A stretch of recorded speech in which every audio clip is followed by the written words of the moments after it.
Is it gonna run today? Stick around to find out. Thanks for tuning in and welcome back to the shop. Today I'm gonna try and get that engine there up here so I can take the high pressure fuel pump off and swap it with this one. First, if you're new here, welcome to the channel. This is our 2013 Mitsubishi Fuso FG that I'm very slowly turning into an overland camper. Unfortunately, randomly one day about a month and a half ago, the truck decided not to start. So that's where my focus has been recently. Now that I have a big heavy lump of spare parts, let's see if we can fix that.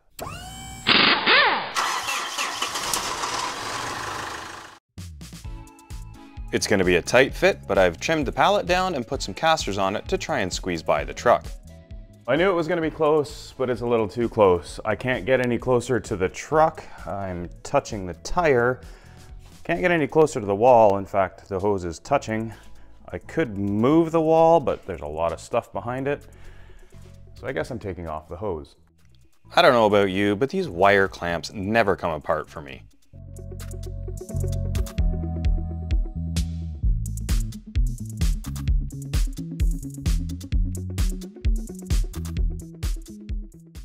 Well, that wasn't nearly as bad as I thought it was going to be. I had at least a millimeter to spare. Now the reality is I don't know the history on this engine. It has about 200,000 kilometers on it, and I know it was removed and swapped out for another engine. The previous owner told me that it was smoking a lot. They figured it was an issue with injectors. I don't know about you, but if I had an issue just with injectors, I think it would be easier to fix the injector problem rather than swap the whole engine. And I have noticed that the timing chain cover has been removed before, so I'm not sure if it's just injectors, but really, I'm just after the fuel pump. Ideally, before doing any work on this engine, I would have loved to have pressure washed it, but because two of the injectors were removed prior to me getting it, water's not an option. So I'm just gonna vacuum it off as best I can. Now for fuel pump removal, the first step is to set the engine to cylinder 1 top dead center. Of course, they could have made this pretty simple by having a timing mark on the harmonic balancer, but there's nothing.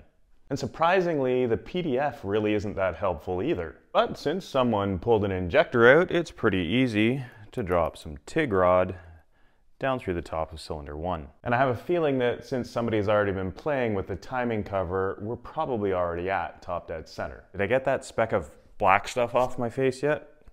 I don't know what it came from, but it doesn't seem to want to go anywhere. Got it. As I said, I'm pretty sure we're at or very close to top dead center, so it's just a matter of rotating the crankshaft. The word I was trying to get my mouth to say was crankshaft, and we're going to need a pretty large socket to do that. I believe it's a 36 or 37 millimeter, something in that size range, but it doesn't need to be a perfect fit because I'm not trying to undo the bolt.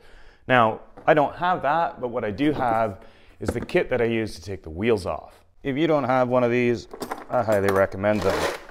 It makes life a lot easier. And this, which is a 38, is going to do the trick for us today. By slowly turning the crank and watching the TIG rod, I can see when it reaches the maximum height. Well, now I know two things. Number one is at top dead center, and number two, the engine's not seized, which is good.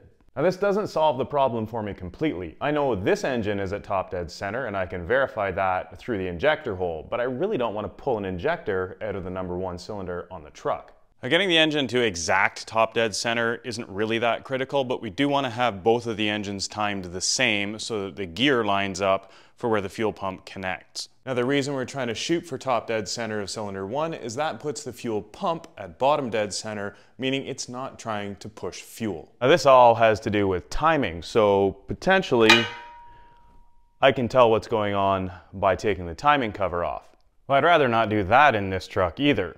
So what if I just took the camshaft position sensor out? Well, there's a little hole that sits in behind it, sure, but there's also another one here and another one down there. There's a lot of hope involved in this, but I'm hoping if I pull the sensor out on this engine and either set a camera up to look through the hole or position myself to look through the hole, I can see when the double hole in the gear passes and then know when I'm at top dead center.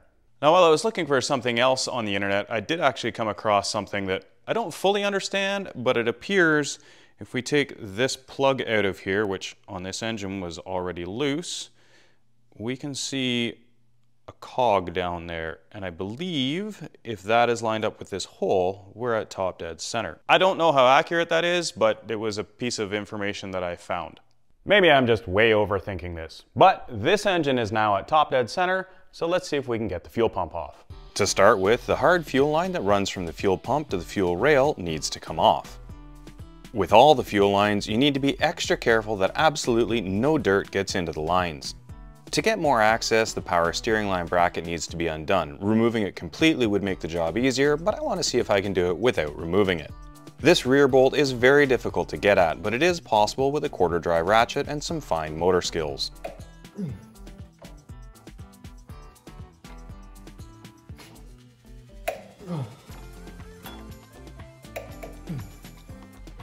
It's pretty tight, but it is doable.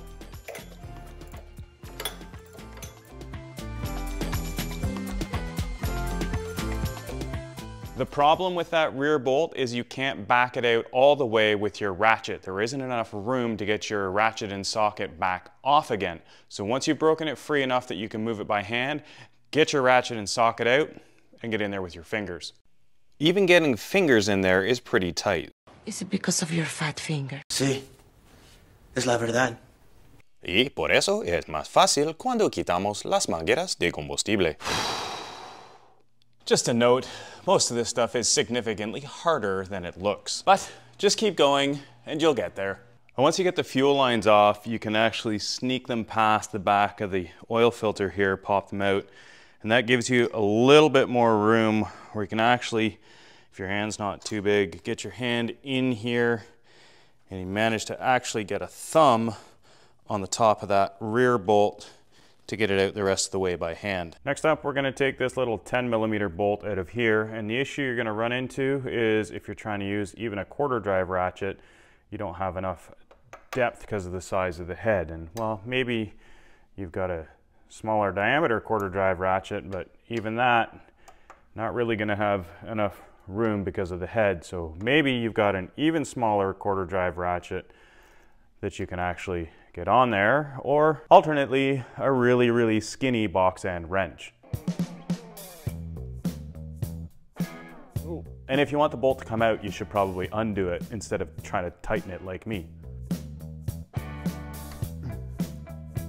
This is probably the easiest bolt of the whole process. Now, the last bolt is going to be this one down underneath here. It's another 13mm, which is impossible to get at as it is with a tool, is even more impossible to get at with a camera.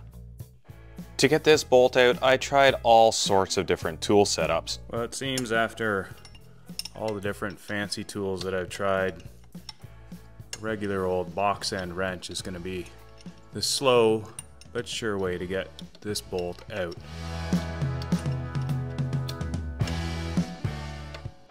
If I completely removed the steering line, it would probably have been easier, but in the truck I'd rather not. It's a super slow process at fractions of a turn at a time, and there will likely be times where you want to scream. Ah! But eventually, you'll get that second bolt out. Now the question is, can we get the pump out? And with a gentle pry, well, I wouldn't necessarily say that getting this out is a hard job, but it's also not a fast job. Those bolts are very slow, could take you up to a half hour each to get out. It is worth saying that working on an engine out of the truck is going to be easier than working on the engine in the truck, because I don't have to deal with the frame or the rad or any of the other stuff that's in the way. So unfortunately, as long as it is taking to get this done, it's likely to take longer in the truck. Now I'm going to be stripping a couple more pieces of the fuel system off of here, and then I've got to do the whole thing all over again on the truck. So I've got quite a bit of work ahead of me. I'm not going to get to it today.